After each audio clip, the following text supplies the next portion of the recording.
the way they're supposed to be pronounced. Not next week.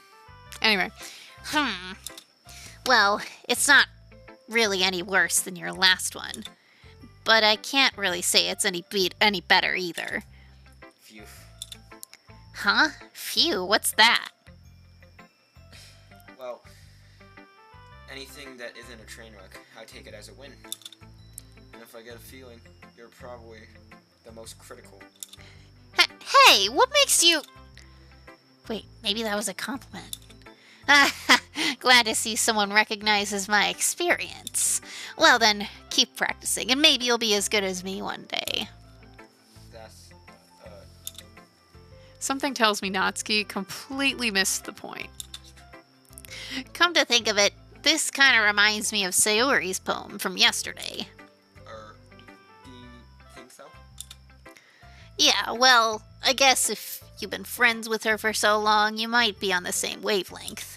But you never really struck me as her type. Sayori has all the type all of a sudden.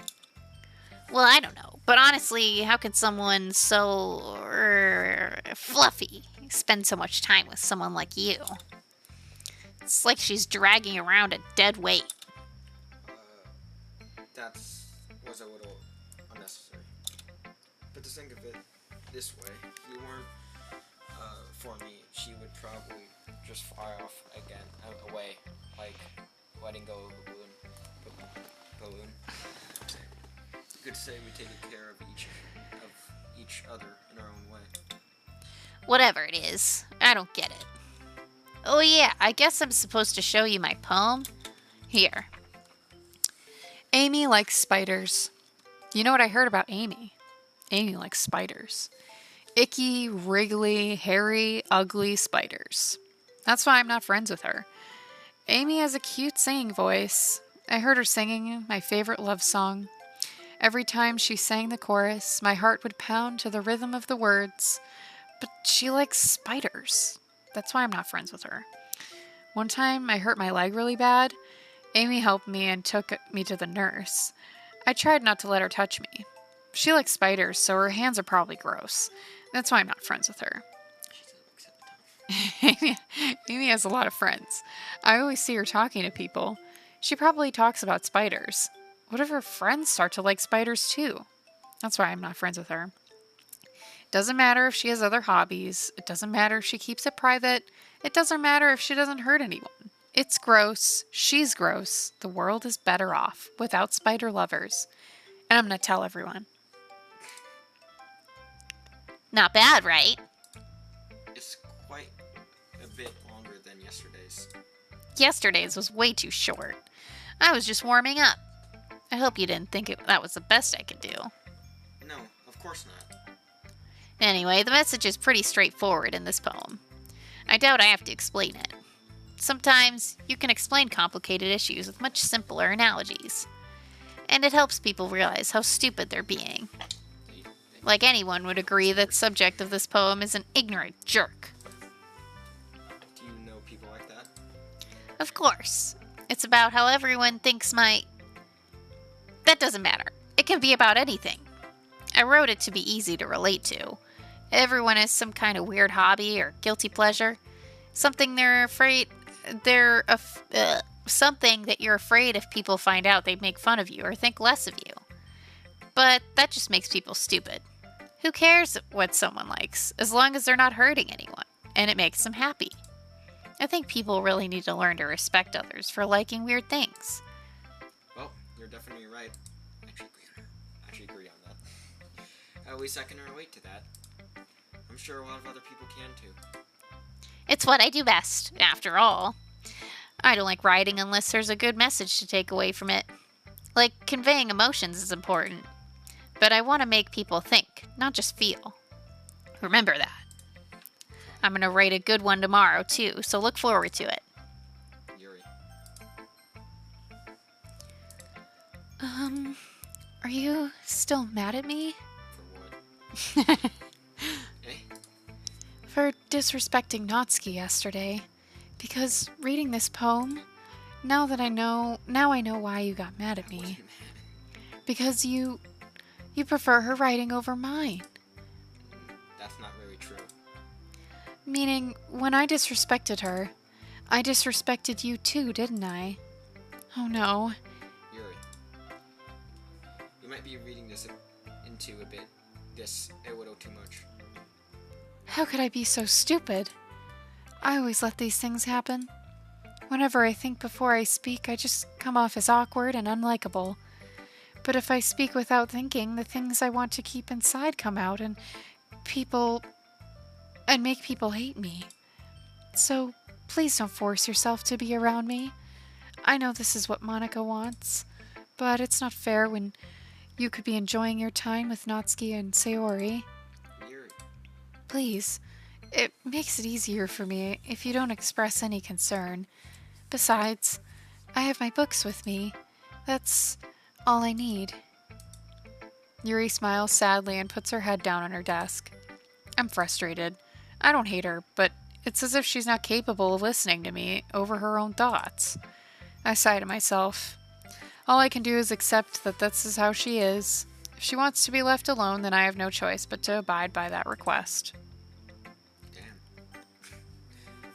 I guess Monica. Oh, wow, I wasn't expecting that. Hello again, Platypus. How's the writing going? Alright, I guess. Shut up. I'll take that. As long as it's not going bad. I'm happy that you're applying yourself. Maybe soon you'll come up with a masterpiece. Oh my god. She's going like...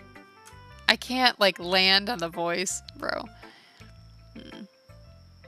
She's not Russian. She is Russian! In my head! She's Russian, bro. Maybe you'll come up with a masterpiece. Oh, that's you. I wouldn't count on that. You never know. Want to share what you wrote for today? Nah, I'm good. Sure, here we go. I give my poem to Monica. Alright, it's pretty good. It makes me think of Sayori, like that other one you wrote. You two are like the dynamic duo. That's kind of... I don't know how to say that. Exaggerating. Exaggerating. Yeah, probably. But you do spend a lot of time with her, even in this club, don't you? Then again, I don't blame you for being a little shy. I'm not shy. I'm actually very shy. I'm just teasing. I know it takes a bit of time to make friends with everyone. But Yuri and Natsuki are super interesting people, so don't be afraid to give them their share of time. And you can talk to me every now and then too. I'm not unapproachable or anything, am I? Yes, you are. No, it's nothing like that. I'm just getting used to being here. That's all. Yeah. I'm sorry if I was putting pressure on you or something. I really didn't mean like that. No, don't worry. I get what you're saying, I think. Well, alright. But anyway, you don't want to read my poem now? I like the way this turned out, so I hope you do. Alright, let's take a look. Save me. The colors, they won't stop. Bright, beautiful colors. Flashing, expanding, piercing. Red, green, blue. An endless cacophony of meaningless noise. The noise, it won't stop. Violent, grating waveforms. Squeaking, screeching, piercing. Sine, cosine, tangent. Like playing a chalkboard on a turntable. Like playing a vinyl on a pizza crust. An endless poem of meaningless. There's too many big Oh, words. it wasn't over. There was some at the end. Oops. Or was it at the end? I don't know. I didn't see. Even more abstract than your last one. Huh. I guess it's just the way I write. I'm sorry if you didn't like it. No, I never said that. Just that it's kind of... I've never really heard or seen before. I guess. I kind of like playing with my space on the paper. Choosing where and how to space your words can totally change the mood of your poem. It's almost like magic. The way I wrote my lines really short makes it feel like they are trying to speak over the noise. I see. It's still hard for me to tell about what's about it, though. Sometimes asking what the poem is about isn't the right question. A poem can be abstract as a physical expression of feeling, or a conversation with the reader. So putting it that way, not every poem is about